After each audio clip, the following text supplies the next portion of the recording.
buenas noches, queridos amigos, hermanos de Refugio Zabala TV. Ya era hora, teníamos muchísimas ganas, porque la verdad es que el último programa que hicimos con él, y ya vais a saber quién es, sobre la tilma de la Virgen de Guadalupe, pues ha sido un éxito absoluto de audiencia y me imagino que mucho más para las almas, a raíz de vuestros comentarios. Tenemos esta noche con nosotros a Andrés Brito, que ha tenido la amabilidad, que ha hecho el esfuerzo de venir desde la isla de Tenerife, donde él vive, hasta Madrid. Y bueno, ha ido hace un momento Borja a recogerle al aeropuerto y le tenemos aquí en el plató de Refugio Zabala TV, lo cual es un auténtico privilegio. Muy buenas noches, Andrés. José María, no te confundas. El privilegio es el mío de poder estar aquí con los refugiados y contigo en este plató tan maravilloso que parece mucho más acogedor y mucho más bonito en vivo que con lo que vemos en Bueno, la en verdad el es que canal. hay que hablar contigo siempre, porque es que da gusto. O sea, bien. eres todo amabilidad, cortesía, con esa sonrisa siempre en los labios. Soy canario, Eres eso lo explica canario. todo. Efectivamente, tienes una gran voz además de Sí. doblador, radiofónica, porque eres periodista, no te he presentado, profesionalmente hablando, eres periodista, un gran periodista de raza, de los que escasean, por desgracia, hoy día. Y estamos aquí, como tú muy bien sabes, Andrés, para que tú nos hables de un tema que está de rabiosa actualidad. Sí. Se han cumplido el pasado mes de junio 44 años de las primeras apariciones en Medjugorje, en esta aldea, ¿no?, remota de Bosnia-Herzegovina. Y bueno, cuéntanos, ¿qué es Medjugorje? ¿Qué está pasando ahí? Medjugorje, como tú muy bien has dicho, es un pueblito, un villorrio realmente, que estaba perdido en Bosnia y que, sin embargo, el 24 de junio de 1981 vivió un fenómeno fantástico, que ha sido el que ha puesto en marcha todo lo que significa esta maravilla que cualquier persona que vaya hasta Medjugorje puede comprobar por sí mismo. Aunque de todas formas he de contarte algo que ya te adelantaba en la anterior entrevista, y es que yo no creía para nada que efectivamente la Virgen se estaba apareciendo en Medjugorje. Y mis hermanos habían ido ya en varias ocasiones, y de hecho mi hermana, que es muy graciosa y muy divertida, me decía, bueno, tú no te lo crees, pero yo sí. Y entonces le digo, ¿y por qué te lo crees tú? Dice, vamos a ver, ¿tú has ido? Y le dije, no, pues vete. Entonces, claro, tiene una mentalidad muy científica. Ir a comprobar que efectivamente lo que está pasando allí de alguna manera resuena dentro de mí. Yo volví totalmente convencido de que efectivamente la Virgen se está apareciendo en Medjugorje. ¿Por qué? Pues por lo que te quiero contar en esta entrevista, y le quiero contar también a todas las personas que amablemente nos siguen. ¿Entrevista o no? Conversación. Conversación, Estamos me aquí gusta. como hermanos. Me gusta, efectivamente. Pues en esta conversación yo te quiero contar sobre todo la parte que a mí más me ha destartalado, si se puede decir así, que son los análisis científicos que se han hecho a los videntes.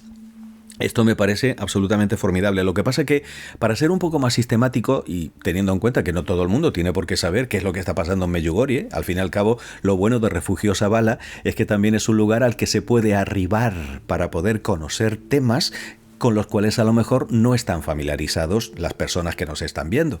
Pues resulta que ese día, el 24 de junio de 1981, dos chicas que vivían allí, Ivanka y Marilla, estaban paseando por los prados de Medjugorje. Estamos hablando de la antigua Checoslovaquia. Entonces, claro, tenemos que tener en cuenta que estaban bajo el régimen comunista férreo. Estas chicas tenían una capita de cristianismo, pero evidentemente no estaban familiarizadas con todo lo que supone el dogma mariano para nosotros, los católicos. Y de repente, Miriana estaba sentada de espaldas al Podbordo, que es uno de los dos montes de Medjugorje, y su amiga le dijo, oye, ahí hay una mujer con un niño y nos está haciendo señas de que vayamos a donde está ella. Yo creo que es la Virgen. Y claro, Miriana responde, sí, por supuesto, la Virgen no tiene otra cosa que hacer más que venir a pasearse por estos andurriales. Pero mírala, date la vuelta y mírala. Y efectivamente vio que había una mujer de extraordinaria belleza que las estaba invitando a ir hacia donde estaba ella. Inmediatamente se encuentran con ellas Iván, otro chico, también de allí del pueblo, que vio perfectamente a la Virgen. Y luego fueron a buscar a Vichka, que es la cuarta vidente. Al día siguiente, los cuatro se encontraron con María y con Jacob. Estamos hablando de que Jacob era 10 añitos, era el más chiquitín de todos ellos, y yo creo que por ese motivo José María es mi vidente favorito. Porque claro, aquí nos encontramos con la pureza infantil y de qué manera la Virgen también escogió a un niño para poder transmitir los mensajes de los que vamos a hablar a lo largo de nuestra conversación. Y ahí quedó constituido el grupo de los 6 videntes de Medjugorje. Pues bien, comienzan las apariciones y comienzan a desarrollarse lo que son los mensajes. Hay aproximadamente 3.000 mensajes. ¿Por qué? Porque ellos empiezan a tener apariciones prácticamente a diario.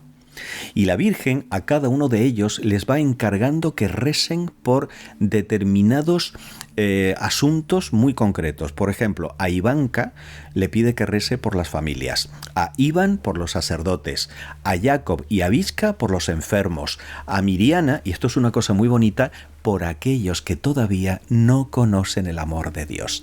La Virgen nunca dice los ateos. Mira qué cosa, aquellos que todavía no conocen el amor de Dios. Y lo fascinante es que cambia radicalmente la vida de estos niños y comienzan a ser perseguidos. Recordemos que todo lo que son los profetas, y estos lo son, unos profetas del siglo XXI, sufren persecución. Y eso es uno de los elementos clave que a mí particularmente me dan a entender que ellos podrían haber dicho, mira, esto es mentira, nos lo hemos inventado, esto ha sido una broma, para dejar de sufrir toda la persecución que ellos tuvieron. El primero en recelar de todo esto, paradójicamente, José María, fue el padre Joso Sovko, que era el párroco de Medjugorje. En aquel momento él estaba haciendo unos ejercicios espirituales fuera del pueblo. Y se encuentra con una vecina que le dice, pero padre, que la Virgen se está apareciendo en Medjugorje. Y claro, la reacción del padre Joso fue la misma que la de Miriana. ¿Cómo se va a aparecer la Virgen en Medjugorje? Por supuesto que no. Y cuando llega y ve todo el fenómeno que ya se estaba generando allí, receló. ¿Por qué? Porque él pensó, esto tiene que ser una estratagema de los comunistas para ridiculizar a la Iglesia Católica. Y él entró en una crisis espiritual. De hecho, él mismo cuenta que él se encerró en la iglesia y empezó a orar pidiendo luz para poder comprobar si efectivamente lo que estaba sucediendo era verdad o no. Y entonces, muy emocionante, escucha una voz femenina que le dice, sal fuera y protege a mis niños. Y en ese momento oye que están tocando en la puerta. Cuando él abre la puerta de la iglesia, ve que los chicos venían llorando, corriendo desde la montaña, porque venían los guardias comunistas con metralletas para detenerlos. Entonces le piden al padre Joso que los proteja y él los mete en la casa parroquial y vuelve a cerrar la puerta de la iglesia. A los pocos minutos son los policías los que están tocando y cuando abre le preguntan, ¿ha visto usted pasar por aquí a unos chicos? Respuesta del padre Joso, sí, hace unos minutos estuvieron aquí. No mintió. Y los otros estúpidamente pensaron que los niños habían seguido corriendo calle abajo y por eso se salvaron. A partir de ese momento fue cuando el padre Joso tuvo la confirmación celestial de que en efecto los niños estaban diciendo la verdad y se convierte en su protector y en su director espiritual. El padre Joso fue detenido y fue torturado. Estuvo 1 año y medio en prisión y además le estaban diciendo que tenían que decir que efectivamente aquello era falso, que aquello era un engaño de los niños y demás, y él yo creo que se ganó la palma del martirio, José María, porque sufrió de una manera callada. Hasta tal punto llegó la persecución de los videntes que los comunistas encargaron a una psiquiatra, la doctora Glamusina, que los examinara y que decretara que estaban locos. Efectivamente, esta doctora se acerca a los chicos, la doctora Darinka Glamusina, y comienza a estudiarlos. Y ella dice, pero si estos chicos son perfectamente normales, son gente equilibrada, son gente normal, son gente... Y se le ocurre lo siguiente, ¿puedo yo ir a una de las apariciones? Pregunta. Y los chicos le dijeron que por supuesto. Entonces suben al podbordo, que era donde se estaban produciendo las apariciones, y allí se produce el éxtasis de los niños. En un determinado momento, la doctora Glamusina le pregunta a Ivanka, ¿yo puedo tocarla? Pues no la veía. Ivanka le pide permiso a la Virgen le dijo que sí, e Ivanka dirigió la mano de la psiquiatra para que tocara el vestido de la Virgen. En ese momento, ella sintió una conmoción interior. Algo había pasado dentro de su corazón. y cuenta que cuando bajó del podbordo ya era otra persona. Se pasó una semana llorando porque se había dado cuenta de que toda su vida los comunistas la habían engañado diciéndole que Dios no existe.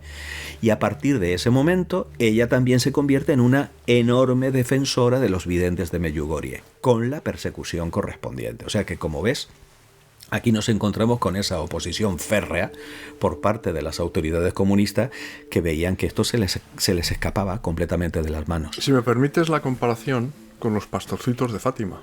También sufrieron una persecución, estuvieron encarcelados, en fin, por un régimen totalmente contrario a la religión católica, ¿no? Anticlerical. De hecho, los pastores de Fátima, yo también pienso que también ganaron la palma del martirio, porque los amenazaron con meterlos dentro de una caldera de aceite hirviendo. Y estamos hablando, imagínate el impacto que eso puede tener en una niña de 7 años, como era la pequeña Jacinta, pobrecita mía. Fíjate. Y sin embargo, ellos se mantuvieron firmes, y preferían morir antes de decir que era falso lo que ellos estaban manteniendo. Pero fíjate, se han hecho comparaciones, tú lo sabes mejor que yo, Andrés, entre Fátima y Medjugorje. Sí. Y se ha dicho que que Medjugorje es de hecho la continuación de Fátima. Sí.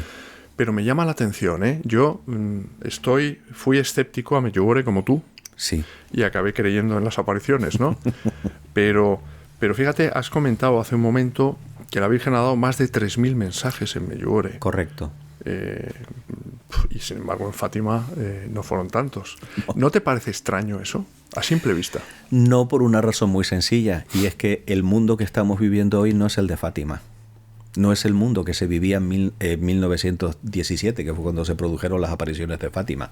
Quiero decir, ¿es un mundo peor que aquel? Yo creo que sí. Es un mundo en el que evidentemente estamos viviendo una situación que es del todo insostenible. Además, no olvidemos que la Virgen no hace las cosas a lo loco. La Virgen tiene un plan y la Virgen sabe perfectamente cómo, cuándo y dónde poder manifestarse a una humanidad tan dolorida como la que estamos experimentando en este momento. Es más, hay un mensaje que a mí, uno de esos 3.000 mensajes, que a mí de manera particular me toca el corazón, y es un mensaje en el que ella manifiesta que Medjugorje es la última vez que se aparece en el mundo y que a partir de Medjugorje ya no va a haber más apariciones. Entonces, ¿qué es lo que va a pasar que hará que la Virgen ya no tenga que volver a aparecerse? Porque la Virgen se lleva apareciendo 2.000 años, eso también forma parte de nuestra Santa Fe Católica. Pues a lo mejor eso tiene que ver con los secretos, los 10 secretos que ha ido manifestando. Ahí me has quitado la pregunta, lo tenía en la punta de la lengua. ¿Esos 10 secretos qué se sabe? Pues son secretos. Siguen siendo secretos. Siguen siendo secretos. Pero sí que, bueno, parece que los tienen que revelar en vida, ¿o cómo es sí, esto? hay pistas sobre los secretos, y entonces lo que sí podemos compartir con nuestros refugiados son las cositas que sí se intuye o sí se sabe. De los 10 secretos, solamente 2 de los videntes los conocen en su totalidad. El resto conocen los secretos de una manera fragmentada. Y además hay una cosa también que es curiosa, José María, y es que ellos jamás hablan de eso entre ellos, porque saben que es algo que es muy delicado, muy delicado. Sin embargo, fíjate, Miriana fue encargada por la Virgen de escoger a un sacerdote para poder anunciar al mundo cuándo van a empezar a cumplirse las profecías que están en esos secretos. Y ese sacerdote, pues hay que tener en cuenta un dato fundamental, y es que estamos hablando de un hombre que tiene casi 80 años. Que se llama el Padre Pétar, ¿no? El Padre Pétar. El Padre Pétar es el encargado, el escogido, mejor dicho, por Miriana, y además la cosa es que 8 días antes de que se produzca el anuncio tienen que hacer ayuno riguroso y oración para poder estar espiritualmente preparados para lo que se les va a venir encima. Y yo tengo una conclusión lógica, José María. Si este hombre tiene 80 años y es el encargado de anunciar lo que va a suceder al mundo, ¿cuándo lo hará? Porque supongamos que este hombre sobrevive 10 años más. Es perfectamente lógico, ¿no? Que dentro de esta próxima década sea cuando empiecen a producirse esos secretos. Pero fíjate, esto me está recordando, comparábamos Medjugorje con Fátima y ahora comparamos Medjugorje con Garabandal. Correcto. Porque el milagro, Conchita, una de las 4 videntes de Garabandal, tiene que anunciarlo con 8 días de antelación también. Curiosamente, el número 8, ¿verdad? Claro. Lo que significa el número 8. Es que es interesante esta comparación. ¿Por qué? Porque hay también conocedores del fenómeno de Medjugorje que indican que Medjugorje es lo que la Virgen quiso hacer en Garabandal y no pudo. Sí, señor. Recuerda que en Garabandal hubo una oposición férrea, incluso también dentro de la propia iglesia. Pero mira, eso me recuerda una anécdota con Santa Teresa de Ávila, en el cual el Señor le había prometido en una de las apariciones a Santa Teresa determinadas cosas para la reforma del Carmelo. Y entonces Santa Teresa le dijo, pero Señor, ¿y esto por qué no se ha cumplido? Y Jesús le dijo, yo quería, hija mía, pero tus hermanas no. Entonces, claro, ahí vemos de qué manera Jesús no fuerza a nadie. Él tiene un plan y su plan se va a cumplir. Nos guste o no nos guste, queramos o no queramos, porque los planes de Dios se terminan cumpliendo. Y eso lo vemos a lo largo de toda la historia de la revelación. Después, antes o después. Dependiendo de la oración también. Claro, y con lo cual a nosotros lo que nos toca es emplear los medios de santificación que nos da la propia Virgen, que son las famosas 5 piedritas, para poder prepararnos para eso que nos va a llegar con esos secretos. Pero fíjate, antes de hablar de las 5 piedritas, que es fundamental, has tocado otra tecla de Medjugorje que es fundamental y que nos atañe a todos. Sí. Hablabas precisamente de que el padre Petar tiene 80 años. Sí. Conchita tiene 76. Sí. Es decir, que no queda mucho tiempo. Solo, evidentemente, Dios sabe el día y la hora. Correcto. Pero bueno, humanamente hablando, es lógico pensar que no queda mucho tiempo. Sin embargo, ¿es cierto lo que se ha dicho, te pregunto, sobre que el padre Petar, antes de anunciar esos secretos, van a tener que pasar por el filtro del Vaticano?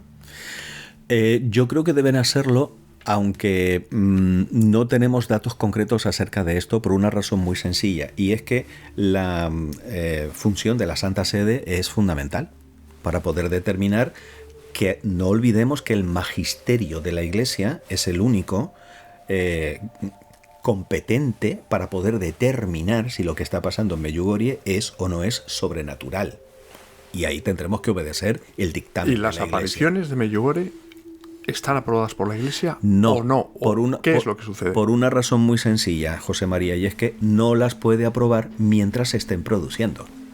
Sin embargo, las 7 primeras sí que tienen el aval de que han sido reconocidas como sobrenaturales. Entonces pasa lo siguiente, mira, San Juan Pablo II decía, y esto está recogido, si yo no fuera papa ya yo estaría en Medjugorje.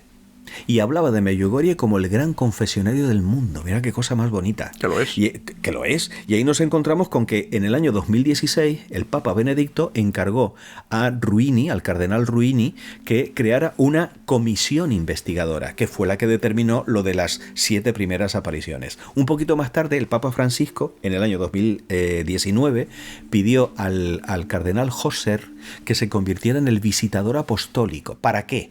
Para organizar y cuidar espiritualmente todo lo que significa acoger a los millones de peregrinos que han acudido a Medjugorje. Y ya en el año 2019, pues ya tenemos el permiso oficial de la Santa Sede para que las parroquias, cosa que no se podía hacer hasta ese momento, puedan llevar peregrinos a Medjugorje. Es decir, vemos que ha sido como una pedagogía que poquito a poco, además, mucha gente dice, pero vamos a ver, pero ¿y tantos años apareciéndose la Virgen? No, perdona, es que tenemos una aparición mucho más larga, que es la aparición de Laús a Benita Rencurel, una pastorcita que estuvo 54 añitos apareciéndose la Virgen. ¿Y sabes cuándo lo vino a aprobar la Iglesia? 290 años después de la muerte de la vidente. La Iglesia no tiene prisa. Los que tenemos prisa somos nosotros, porque somos ignorantes y porque somos impacientes. Pero ahí tenemos que ser muy fieles a lo que es el hecho de que Jesús puso a Pedro cabeza de la Iglesia para confirmar la fe de los hermanos. Por lo tanto, en este momento tenemos que tener clara la siguiente idea, José María, y es que Medjugorje es una revelación privada. Y que no es dogma de fe. Correcto. Y por tanto, como se trata de una revelación privada... Pero ni Fátima ni Lourdes. Efectivamente. Una cosa es que esté reconocido, como es el caso de Lourdes y Fátima, que incluso tienen una celebración litúrgica en el día correspondiente, ¿no? El 11 de febrero y cuando se celebra también Fátima. Pero en el caso de Medjugorje, al ser una revelación privada, ¿La revelación privada para qué sirve? Pues sirve para vivir de una manera más profunda la revelación oficial que está contenida en la Sagrada Escritura y en la tradición apostólica, custodiada por el magisterio de la Iglesia y celebrada en la liturgia. Eso es pura teología. Entonces, para poder determinar lo primero que se hace, si la aparición es real o es falsa, es comprobar si de alguna manera contradice el contenido de la Biblia o de la tradición apostólica. Porque desde el momento en que lo haga, ya se sabe que es falsa. Y lo maravilloso es que esta comisión del cardenal Ruini, cuando comienza a investigar todos los mensajes, no encuentra ni uno solo que sea contradictorio. Primer elemento interesante. Más de 3.000. Claro.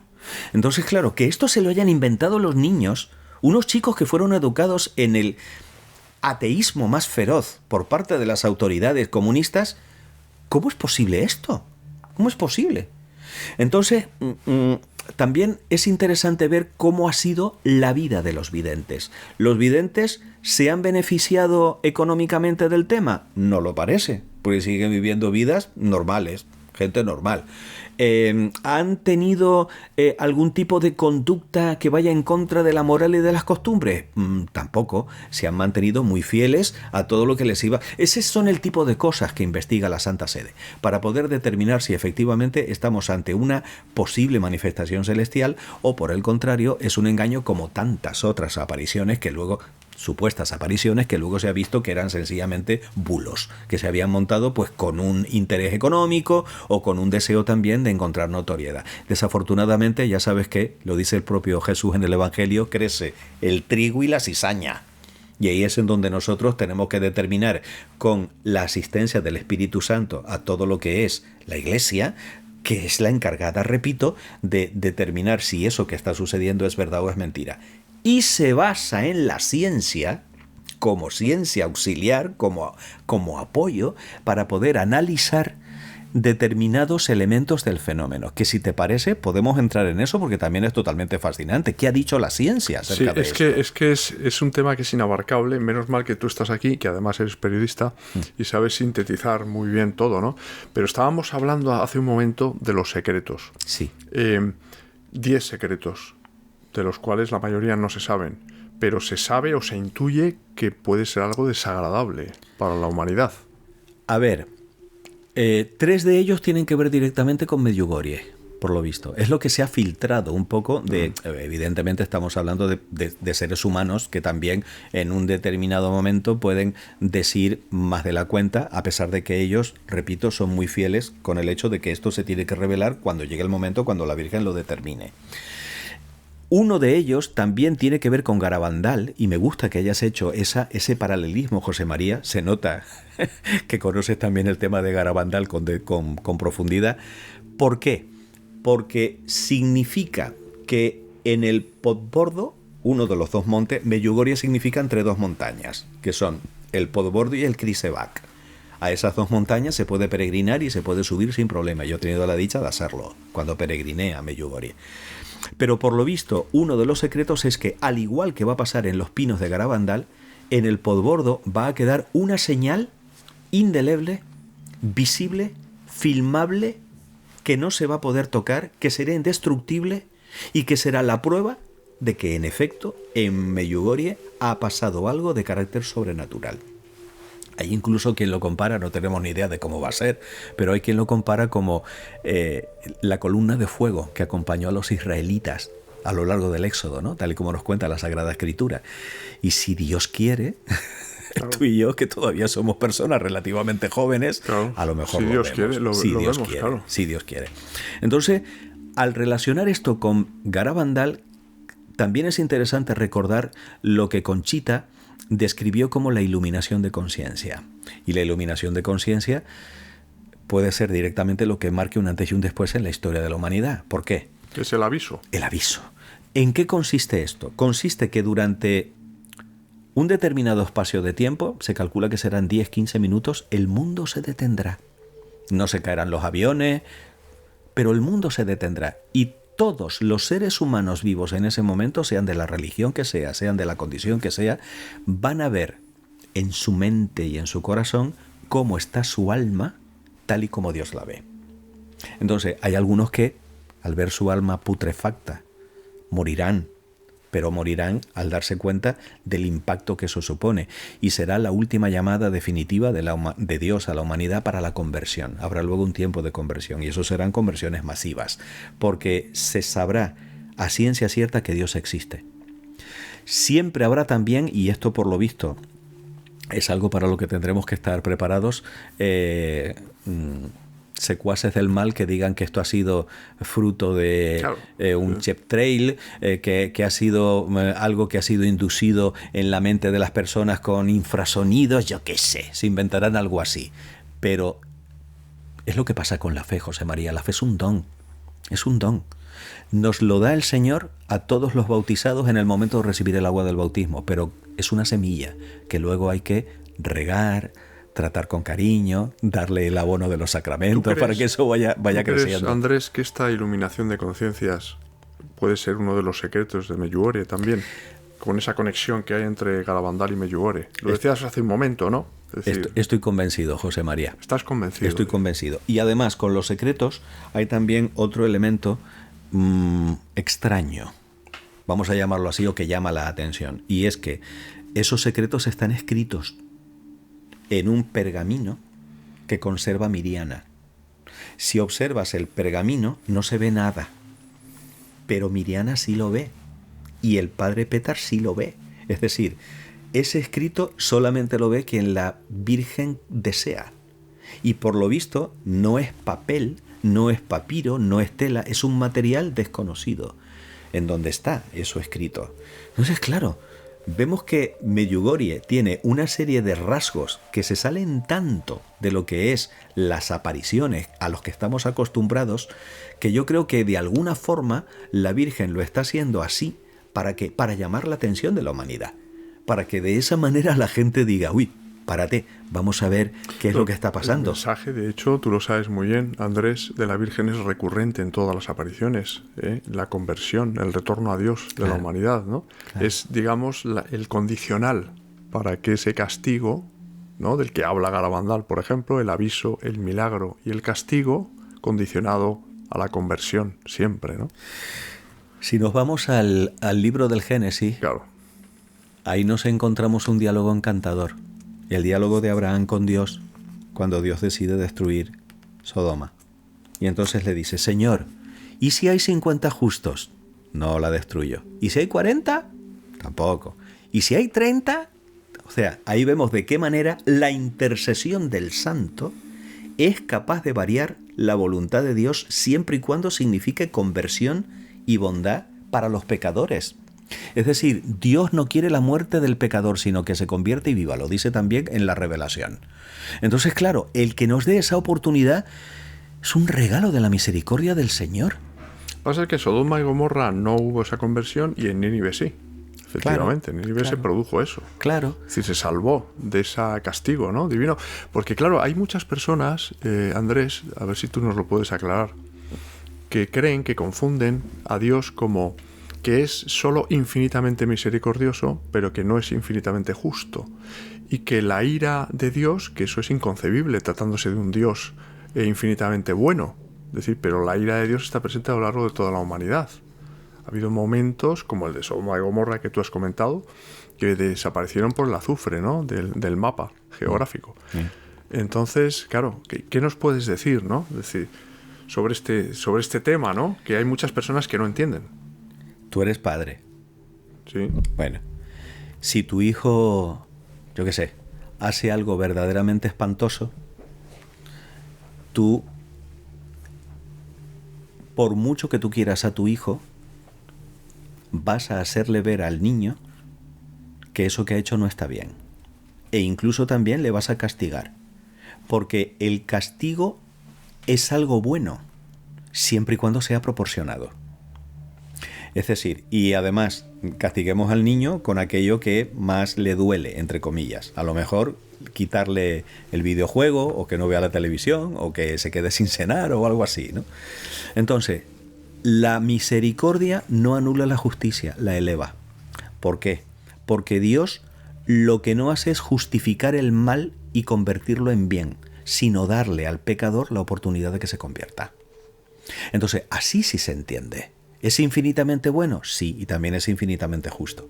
Y es evidente que aquel que comete un mal, entendido por mal de una manera lo más objetiva posible, y además es que lo tenemos clarito en la revelación, José María, lo tenemos en los 10 mandamientos y lo tenemos en el mandamiento del amor, que son el Antiguo y el Nuevo Testamento. Son los dos pactos que Dios hace con la humanidad, como también tendremos oportunidad de ver en otro programa, que ya lo analizaremos con más detenimiento.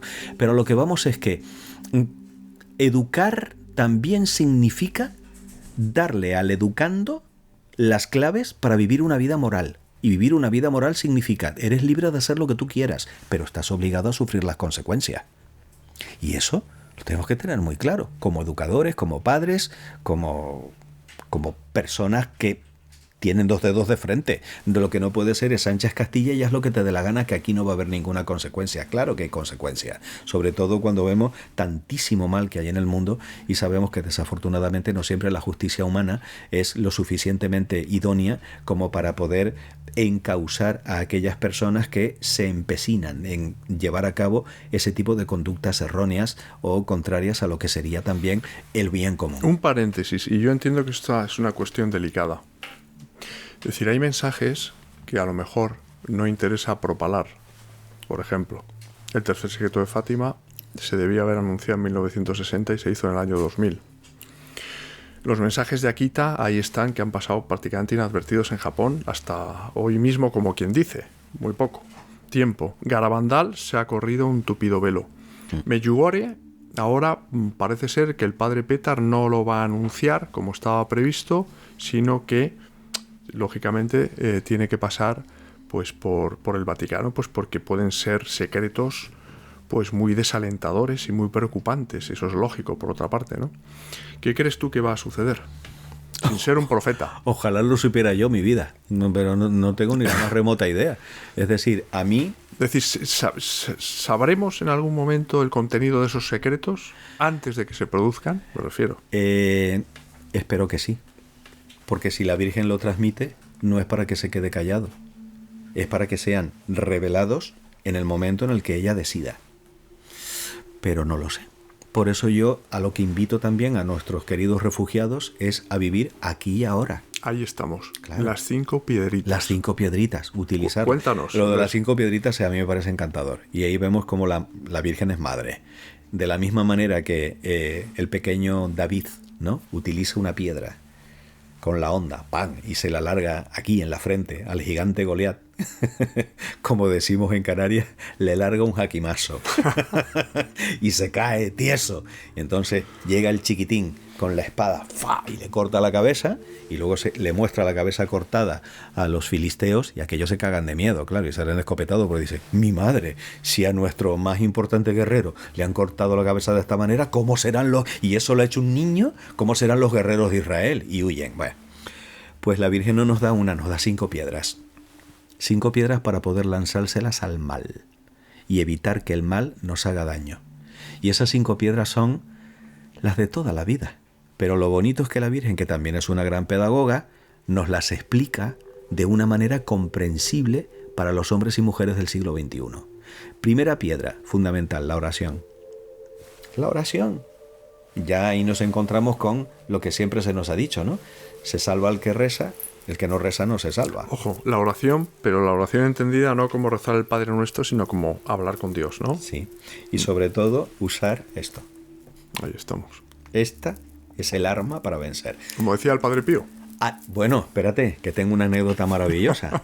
Porque cuando se produce la guerra de los Balcanes, recordada por muchísimos de nuestros amigos y amigas, yo la retransmití también. Yo daba noticias de la guerra de los Balcanes en la radio. A mí me pilló ya trabajando en los medios de comunicación.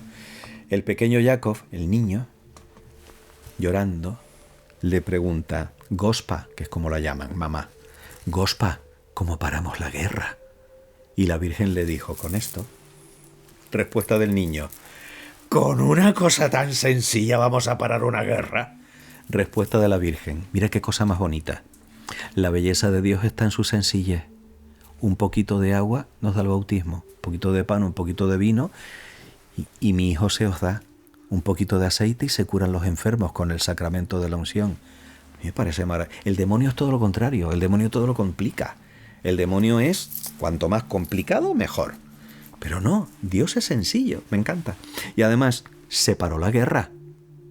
Que esto es lo interesante. ¿Qué fue lo que le dijo la Virgen a los niños de Fátima? Rezar el rosario. También. Es decir, algo tiene el rosario. Sí, sí. Algo tiene el Lo rosario. hemos comprobado tú y yo en propia carne. Bueno, los efectos del rosario. Pero que aquí lo ves, que yo no lo quito de encima, por supuesto. Y además he hecho voto de rezarlo todos los días, aunque haya momentos en los cuales yo esté triste, yo esté despistado, o se me vaya la cabeza para otro. Pero mira... Yo también. Bueno, ya somos dos. Y ojalá hubiera muchos más, que seguramente habrá muchos más. Te voy a decir una tercera, Teresita de Lisieux. Ella decía que jamás había rezado un rosario entero sin despistarse. Y estamos hablando de una doctora de la Iglesia, porque la Virgen, ¿qué es lo que ve? La intención. Pero nuestra mente, la loca de la casa, como decía la de Ávila, pues a veces se nos va. No pasa nada.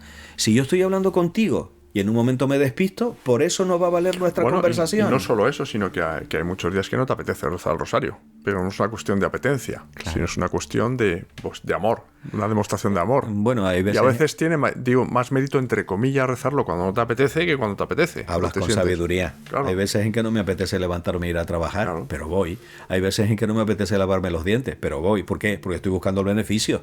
Claro. Y eso es perfectamente legítimo. Y hay días que no te apetece ir a misa, pero es que no te tiene que apetecer, porque tú sabes que vas a agradar a Dios y vas allí. Y lo haces por amor a Dios. También. Lo que sí me apetece es que Dios esté contento conmigo. Eso siempre me apetece. Sigue con las piedritas. Pues esa es la primera. La oración, el Santo Rosario. La siguiente es la Biblia, la Sagrada Escritura. Desconocer la Biblia es desconocer a Cristo. Y desconocer a Cristo es no ser realmente cristiano. Y de hecho hay una frase en el Evangelio de San Juan fundamental que se lo dice Jesús a quienes le estaban oyendo en aquel momento. Escudriñad la Biblia, porque ella habla de mí. Entonces no debemos olvidar que en el Antiguo Testamento hay unas 300 profecías que solo se cumplen en Jesucristo. Sí, señor. Eso es increíble. Es una cosa increíble. 1800 años antes de que Jesús naciera. En el Nuevo Testamento. Correcto. Jacob dijo, será de la tribu de Judá. Padecerá tormento y agonía. No sigas, que vamos a hacer un programa sobre esto. Ah, venga, sí. Y además vamos a hacer un programa sobre la Biblia. Sí. Que tenemos o sea, no te vas a librar de volver aquí otra vez al plató de Refugio Zabala. Yo vengo encantado. Porque es un gustazo escucharte, lo explicas todo, eres un gran pedagogo, se nota. Te agradezco el cumplido, además, la Biblia, asignatura pendiente. Tengo un gran pecado y es que soy vanidoso. Asignatura pendiente para muchos católicos, la lectura de la Biblia. Sí. Pero bueno, hablaremos un programa sobre eso porque merece la pena. ¿Qué más piedritas hay? La confesión, fundamental. Vale. Mucha gente dice, ¡ay, sí! Yo me confieso directamente con Dios. No vale. Si yo voy al banco y yo voy a pedir un préstamo, ¿no? Es el banco el que me pone las condiciones. Lo que voy a decir, no, pero yo se lo voy a devolver 25 euritos al mes hasta que... No, así no. Usted tiene que cumplir las condiciones, si no, no le doy el préstamo. Pues fíjate que Dios, que actúa a través de causas segundas, no nos podemos olvidar de esto, para yo poder recibir el perdón de Dios, me ha pedido, vete a otro hombre consagrado y cuéntaselo, y él te absolverá. Respuesta. Pero ¿cómo me voy yo a confesar con un tío que a lo mejor es mucho más pecador que yo? Yo tengo un argumento maravilloso, a ver si le sirve a nuestros amigos. ¿Te puede curar de la gripe un médico que esté enfermo de cáncer? Sí, ¿verdad? Está más enfermo que tú, claro. Pero te cura. Porque lo que te cura... Lo que te cura no es el médico, es la medicina. Y te lo digo aquí en el refugio, en el momento de mi muerte yo quiero tener a mi lado al sacerdote más pecador que haya, porque no es él el que me confía, es Cristo, in persona Christi, se dice en latín. Mira qué cosa más bonita. Y de esa manera yo sé que no me importa cuántos giros tiene la tubería, pero lo interesante es que me lleva el agua.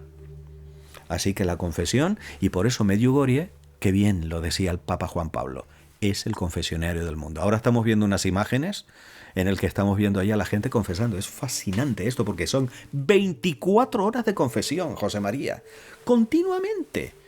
Cualquier sacerdote que vaya allí coge una silla, la planta en medio de la plaza, coge una banderita para que cada cual sepa el idioma, la pone en el suelo y la gente ve y se confiesa.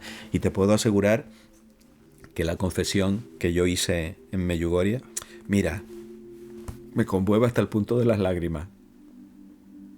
Perdón. A lo mejor estas lágrimas no son muy profesionales, pero es que fue un momento de comunión tan maravillosa. Fue de esas confesiones que hacen época en la vida de la persona. Yo me vine nuevo. A mí me hubiera matado un camión y yo me hubiera muerto feliz, porque fue como darte una ducha fresca después de estar 3 meses sin ducharte. Una cosa así, pero en el alma. Maravilloso. Eso te iba a preguntar, al hilo de esta tercera piedrita, ¿verdad? Hemos dicho la oración, la Biblia, la confesión. Claro, cuando tú vas a Medjugorje, tú ahí no creías absolutamente nada. No. Ibas ahí escéptico 100%, pero claro, ¿qué te conmovió a ti realmente? Hemos visto que la confesión. Sí, bueno, más cosas. Y más cosas, ¿qué más cosas? Pues mira, yo no fui solo. A mí me acompañó un amigo maravilloso al que tengo, mi amigo Pascual, al que le enviamos un saludo muy cordial. Este chico es un converso también, él vivió su propia conversión, es el mejor compañero de peregrinaje que yo he tenido en mi vida, porque con él he ido a Fátima, a Lourdes, o sea, han sido momentos muy bonitos, muy profundos, ¿no? El ir a Medjugorje también fue para mí un regalo con él, porque es una persona muy pura, en el sentido de que él vive todo esto también de una manera muy profunda. Y yo creo que a mí me conmovió más ver que él se confesaba más que mi propia confesión. Porque no sé cómo explicarte, es que son cosas inefables, José María. Entonces, claro, cuando estamos así, tan a gusto, ¿no? En una conversación tan bonita, rodeado de amigos, como estamos aquí en el refugio, van saliendo cosas de las cuales a lo mejor yo tampoco soy demasiado consciente o no lo he sido hasta el momento de contártelo. Y luego, sobre todo, a mí lo que me llamó mucho la atención fue el ambiente que se respiraba, en el sentido de que, no sé, veías gestos de cariño en las personas que iban allí. No, pase usted primero, yo qué sé, un buen rollo, una historia tan bonita. Hay algo. Y bueno, y evidentemente también sabemos que de forma teológica Dios escoge ciertos lugares en los cuales su presencia se nota más. Y eso también es bíblico. Es decir, si nos vamos al Antiguo Testamento, la presencia de Dios en la tienda del encuentro era mucho mayor que en aquel andurrial.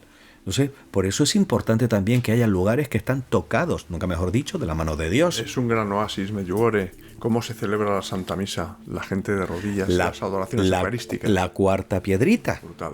La adoración eucarística y la Eucaristía. Increíble. Es más, no te confundas, amigo refugiado.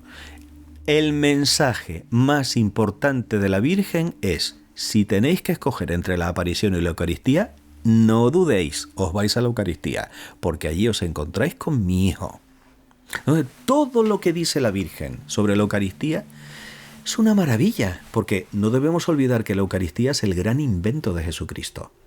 Si todos los sabios del mundo se hubieran reunido para pedirle a Dios una sola cosa, no se les hubiera ocurrido: Señor, hazte pan para que yo te pueda comer. Eso es una genialidad, que además permite que se cumpla la palabra de Cristo: yo estaré con vosotros hasta el final de los tiempos. ¿Dónde? En la Santa Eucaristía. Pero fíjate que la Virgen, que es una gran pedagoga, como decías, dice las cosas por orden. Y primero dice confesión y luego Eucaristía. Y antes de la confesión dice otra cosa, que es ayuno, que es la quinta piedra. El ayuno. Todas las culturas tienen su momento de ayuno. Y de hecho a mí me hace muchísima gracia. Bueno, gracia, me da pena, pero te lo digo con esta expresión, ¿no? Que me hace gracia que haya gente que haga ayuno intermitente para estar guapo y estar delgado, cosa que me parece muy bien, pero ay, yo hacer ayuno para cumplir con esto que nos pide la Virgen, ay, quita, qué pereza. Chiquilla, tómatelo un poco más en serio. De la misma manera que, bueno, no se van a confesar, pero sí van al psicólogo. Y así podríamos seguir. Son las contradicciones que estamos viviendo en nuestro mundo contemporáneo, cuando en realidad nada se mueve en contra de la naturaleza. Y la naturaleza humana también lleva a que somos seres dialogantes, somos seres relacionales.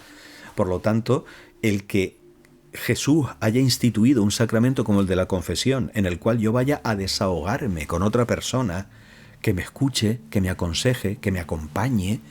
Te lo digo yo también como coach profesional. Hombre, evidentemente yo no tengo el poder de absolver los pecados de la persona, pero yo veo que después de 1 hora de sesión de coaching conmigo, en el cual la persona desahoga y dice y no sé cuál, sale diferente. Y además, yo también te digo, yo no pretendo que las personas se vayan infinitamente felices después de 1 hora de coaching con Andrés Brito. Me basta con que se vayan un poquito más felices de cómo llegaron. Y ahí es en donde está también el tener una expectativa razonable, una expectativa realista.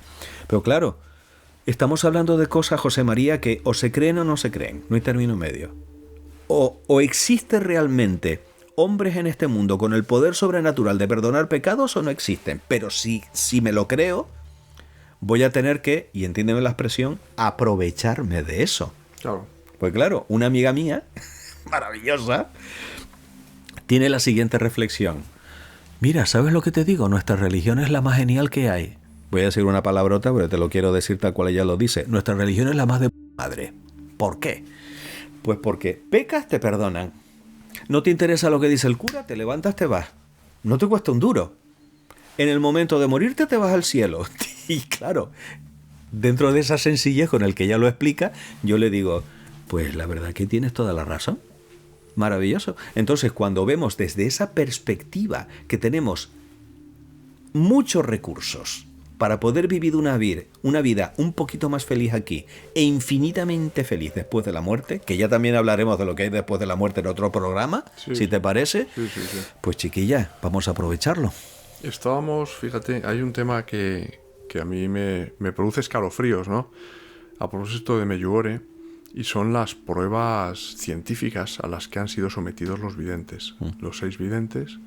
Estamos además viendo imágenes, fotografías espectaculares, además, con cables por todos lados. Y, sí. En fin, cuéntanos un poco los experimentos. Fíjate que en esta imagen en concreto que estamos viendo ahora, a Marilla le están poniendo delante una tarjeta blanca. Bueno, esto es formidable.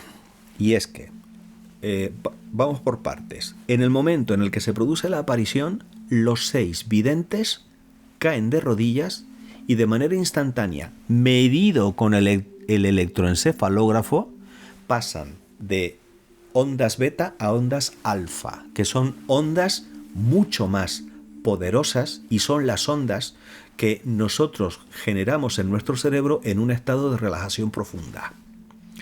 ¿Cómo es posible que esto suceda de manera instantánea en 6 personas independientes? Y que esto se haya medido. Eso por lo pronto. Y luego se le han hecho todo tipo de pruebas. Imagínate lo que es que cuando ellos están viendo a la Virgen en éxtasis, les pasan con unos pinceles, les tocan los ojos, no reaccionan.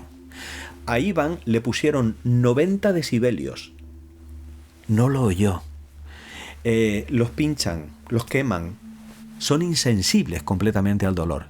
Y hay también otro fenómeno formidable, y es que nosotros podemos hablar, ¿por qué? Porque estamos expulsando aire mediante el diafragma, pasa por toda la garganta, en donde está el sistema fonador, y esto vibra, con las cuerdas vocales que vibran, eso está estudiadísimo.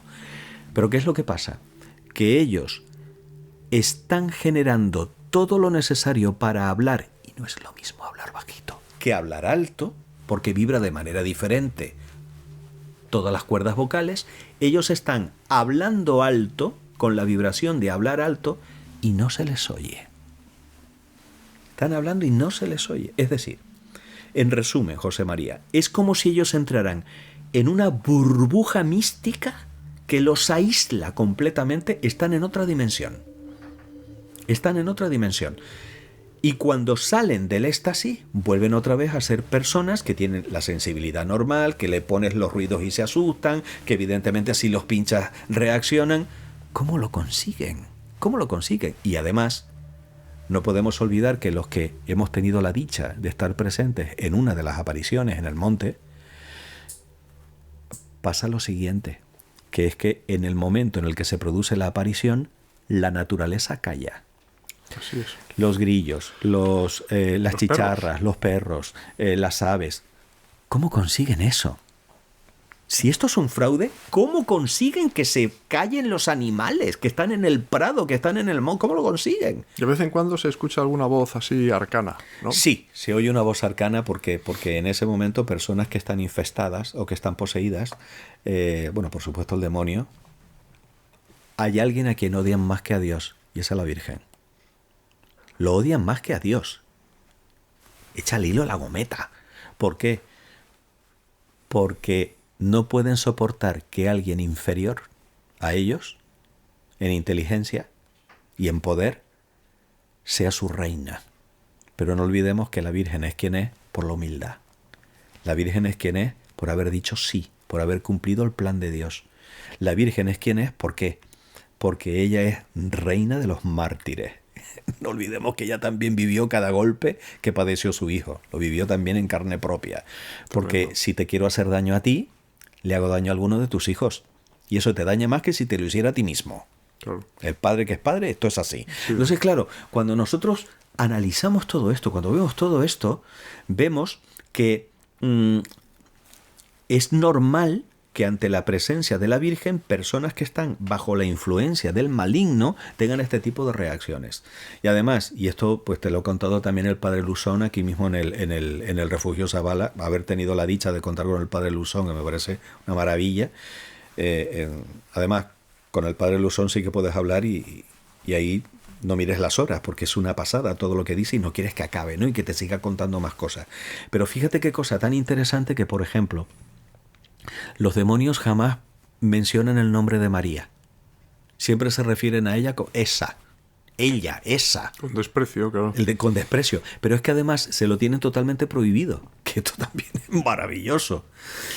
De la misma forma, fíjate, una anécdota maravillosa que le sucede a Santa Faustina Kowalska. Y es que Faustina tiene una aparición, la primera aparición de Cristo, ¿no? Que se le presenta en gloria. Recordemos que Él es el resucitado, por lo tanto puede mostrarse también físicamente a la persona, ¿no? Y Faustina estaba muy inquieta por si a lo mejor, como dice la Sagrada Escritura, como dice San Pablo en la Sagrada Escritura, podía ser el demonio vestido de ángel de luz para engañarla. Entonces va a su director espiritual y le dice: Padre, ¿cómo puedo saber si es realmente el Señor? Y el director espiritual, yo creo que inspirado también por el Señor, le dijo: muy fácil, Faustina, la próxima vez que se te aparezca, pregúntale cuál fue el último pecado que confesaste, a ver qué te dice. Efectivamente, se le vuelve a aparecer el Señor y Faustina le hace la pregunta: ¿sabes lo que le dijo Cristo? Hija mía, no me acuerdo. No me acuerdo. Qué cosa tan maravillosa. Dios olvida el pecado confesado.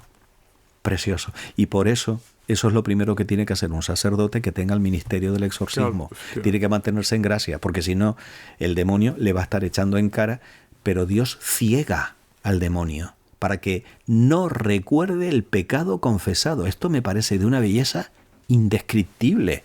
Y que además para nosotros, que somos pecadores y que una y otra vez estamos tropezando en la misma piedra, para mí es un elemento de mayor misericordia por parte del Señor. Andrés, yo creo que ha sido, iba a decir una clase magistral, bueno, pero ha sido una conversación maravillosa. Escucharte hablar de Medjugorje y cómo rezumas el amor a Cristo en primer lugar y a la Virgen, pues eso es contagioso, escucharte. La verdad es que seguro que nuestros hermanos del refugio van a pedir que vuelvas, y de hecho vas a volver porque te has comprometido a hacerlo. Sí, vamos a tratar programas interesantísimos que lo más importante van a hacer bien a muchas personas. ¿Qué falta hace en esta sociedad? Para terminar, a mí me gustaría decir lo siguiente, José María. Si usted va a ir a Medjugorje, no vaya buscando fenómenos extraños. Claro. Es lo primero. Claro. Si ve a la Virgen, Dios le bendiga. Y si no la ve, da igual. La Virgen hace 3 regalos. Uno antes de ir, otro estando allí y otro después de volver. El mío me lo hizo porque yo estaba pasando por un momento financiero y profesional muy complicado. Yo no sé cómo, pero ella se las arregló para yo conseguir el dinero para ir a Medjugorje, porque yo tenía que ir a Medjugorje. el otro regalo lo viví allí. Y es que hay un castillo, es una pena que no tengamos más tiempo para seguir contando más cosas, construido por un canadiense.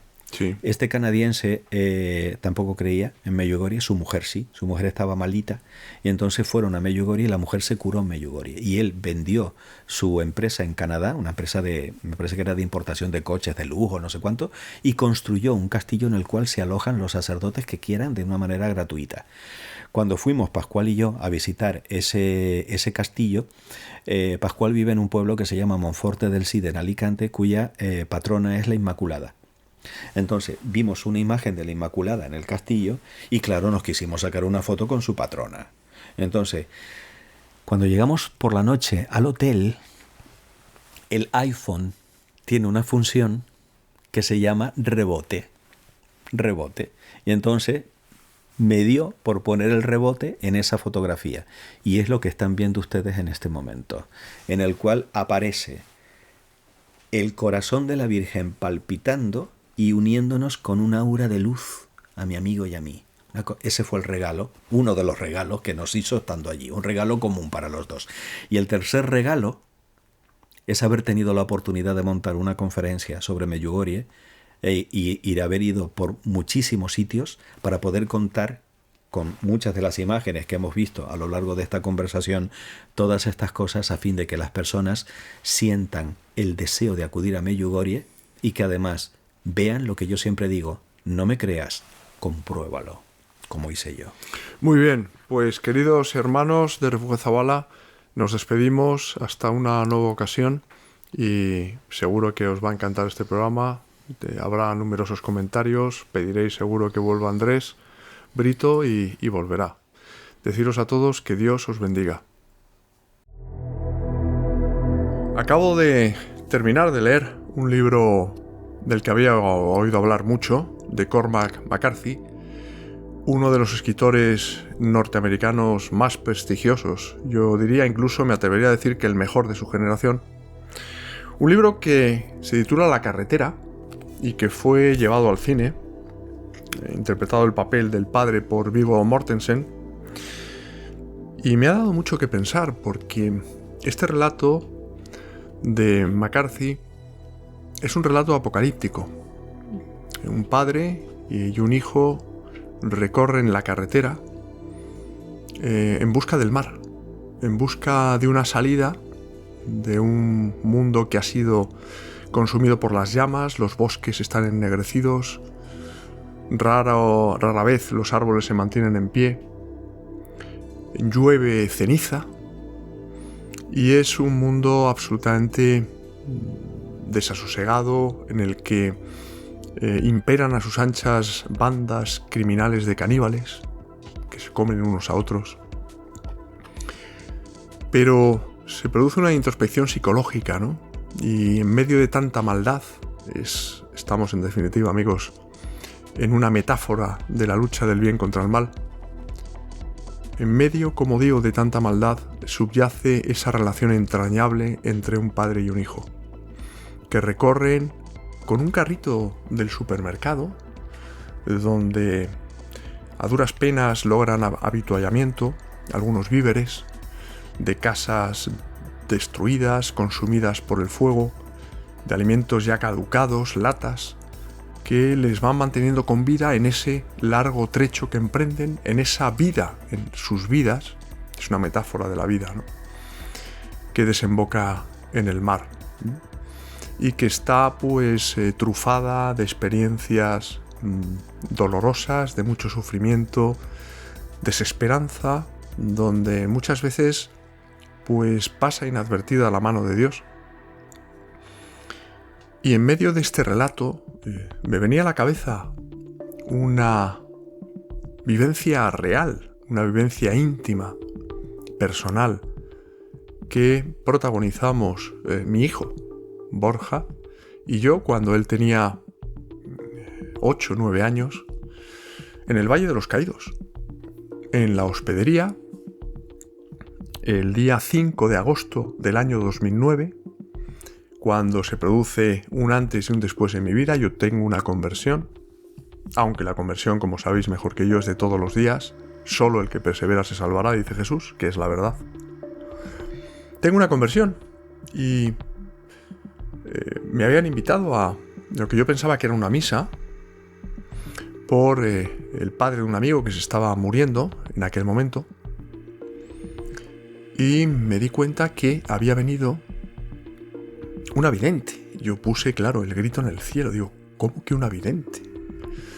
Yo quería salir corriendo de ahí, pero cuando me introduje en una de las salas, según entras en la hospedería del Valle de los Caídos, los que habéis estado, a la derecha, antes de llegar a la biblioteca, hay un salón. Pues ahí había congregadas muchas personas, alrededor de 40 aproximadamente, familias incluso. El padre prior estaba también, con su mano derecha. Aquello me tranquilizó, ver a estos dos sacerdotes allí, porque había venido una vidente. Una vidente que se llama María Livia, que asegura que se le aparece a la Virgen en 3 cerritos en Argentina. Los sábados allí se congregan hasta 60.000 personas para rezar el Santo Rosario. Y bueno, yo de manera muy desconfiada entro allí. Llevábamos, Paloma y yo íbamos acompañados por nuestros 2 hijos, Borja e Inés, en aquella época 8 o 7 años. Había otros niños por ahí correteando. Y estaba María Livia, que era una madre de familia, había venido a España con su marido y sus hijos. Era una mujer normal, sencilla, modesta. Le habían colocado incluso una mesa con una silla, pero ella permaneció de pie durante todo el tiempo que estuvo hablando, alrededor de hora y media. Y cuando llevaba alrededor de 10-15 minutos hablando, yo le susurré al oído a Paloma: oye, vámonos de aquí, que esto es un rollo, no hay quien lo aguante. Pero de inmediato sentí como una inquietud en mi interior y le pedí a Paloma que sacase de su bolso de Mary Poppins, ¿verdad?, donde lleva de todo, un papel y un bolígrafo. Y empecé a escribir: estimada María Livia, soy José María y te pido por una intención que, si tú ves a la Virgen, como yo creo que lo haces, le pidas, como digo, por una intención que puede cambiar mi vida. Me guardé el papel en el bolsillo y seguimos allí hasta que terminó ella de hablar. Previamente nos había regalado a cada uno un rosario de plástico, ¿verdad?, blanco, supuestamente bendecido por la Virgen durante una de las apariciones. Y yo me lo guardé en el bolsillo. Cuando terminó, yo pensaba entregarle ese papel que había escrito dirigido a María Livia, a mi hija Inés, digo, una mano inocente, que se lo entregue. Pero al final salí de allí, me dirigí a la explanada y acto seguido vino el amigo de este padre que se estaba muriendo a decirme: oye, José María, que no ha terminado. Y efectivamente ella había dicho que después de su intervención no impondría las manos, porque ya no era sacerdote, lo aclaró, sino que pondría la mano en el hombro de cada uno y en un momento de silencio, supuestamente, le iba a pedir a la Virgen por esa persona que tenía delante. Así que yo regresé al salón de la hospedería, pero regresé con tremenda cautela, hasta el punto de que me coloqué en el umbral de la entrada, en la puerta, para ver qué sucedía allí. Y entonces vi que todas esas personas estaban colocadas en fila. Y vi a María Livia cómo ponía la mano en el hombro de cada una. Estaba unos minutos, en algún caso no llegó ni a un minuto, pero 2 minutos aproximadamente de media con cada una de esas personas, supuestamente, como digo, rezando por ella a la Virgen. Y bueno, yo me coloqué ya el último de la fila y me coloqué al lado de Borja, que tenía, como os decía, aproximadamente 8 años en aquel momento. Estamos hablando del 5 de agosto y, repito, del año 2009, cuando yo tuve mi conversión. Y a medida que María Livia iba acercándose a nosotros, había personas que se caían hacia atrás, hasta el suelo. Y yo me quedé alucinado. Yo no había visto eso en mi vida. Digo, ¿esto qué es? Luego me enteré que a eso le llamaban descanso en el espíritu. pero hasta entonces yo no lo sabía. Y cuando, poco antes de que llegara a nuestra altura, María Livia, eché mano instintivamente del rosario que tenía en el bolsillo y fue empezar a rezar el rosario, que yo había aprendido a rezarlo de mis padres, lo rezaban a diario, y empezar a llorar como un recién nacido. Así estaría durante más de 3 horas, llorando sin poder contener el llanto.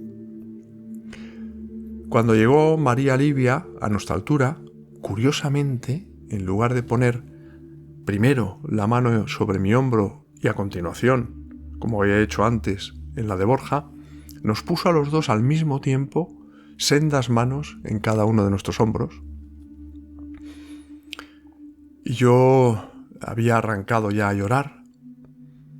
Ella asentía con la cabeza, estaba muy tranquila, supuestamente rezando a la Virgen por nosotros, pero me llamó la atención porque colocó, como digo, sus manos en los hombros de Borja y en el mío. Y entonces fue cuando introduje mi mano en el bolsillo del pantalón para sacar el papel que le había escrito mientras ella estaba hablando. Y se lo entregué. Ella lo cogió y lo único que hizo fue asentir con la cabeza y se lo guardó. Así estuvimos, luego me enteré, porque en aquel momento perdí la noción del tiempo. Casi 20 minutos.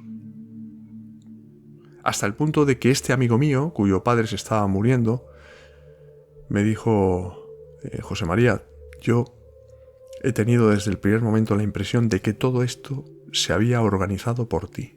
Y efectivamente, porque yo tuve una conversión tremenda. Al día siguiente me fui a confesar. Me puse en paz con Dios y desde entonces no es que haga, es que lucho por hacer la voluntad de Dios. Leyendo La carretera, del libro de McCarthy, recordaba, ¿no?, esa relación paterno-filial tan entrañable, ¿no?, en medio de tanta maldad, cómo sale a relucir en este relato maravilloso que mereció, con todo merecimiento, valga la redundancia, el premio Pulitzer en Estados Unidos, como sabéis, uno de los más prestigiosos. Y recordé esta vivencia personal con Borja, ¿no?, cómo esa conversión mía fue seguida también, entre comillas, de una conversión suya. Es decir, padre e hijo estábamos unidos por la Santísima Virgen. Y cómo esa conversión mía sirvió de estela a la conversión de Borja, que desde entonces siguió mis mismos pasos, siempre con la inefable intermediación de la Virgen María y con la mirada puesta en Jesús. Es una historia entrañable, ¿no? Entrañable y como os digo, en esta metáfora que es la carretera, ¿no?, que es, en fin, es el recorrido de una vida, se puede ver así, yo lo he visto así, con sus sinsabores, sus obstáculos, sus momentos amargos, la desesperanza, las tentaciones de arrojar la toalla, en medio de un mundo, pues, que le ha dado la espalda a Dios. Sale a relucir esta vivencia mía personal, ¿no?, y cómo refuerza, ¿no?, la relación, no ya entre Borja y yo, sino entre los padres y los hijos. Yo creo que es muy importante el ejemplo de los padres a los hijos, ¿no? Luego, evidentemente, los hijos alcanzan una edad en la que tienen que tomar decisiones por sí mismos, pero todo ese bagaje, todo ese background, toda esa formación, todo ese ejemplo que ellos han visto en los padres siempre da fruto. Así que, bueno, quería comentar o reflexionar a viva voz con vosotros sobre esta lectura de La carretera de Cormac McCarthy y esta vivencia personal, ¿no? Así que espero que este discurso, como queráis llamarlo, os sirva en vuestras vidas, de reflexión, en vuestras familias. Nos vemos pronto, amigos, en otro vídeo. Que Dios os bendiga a todos.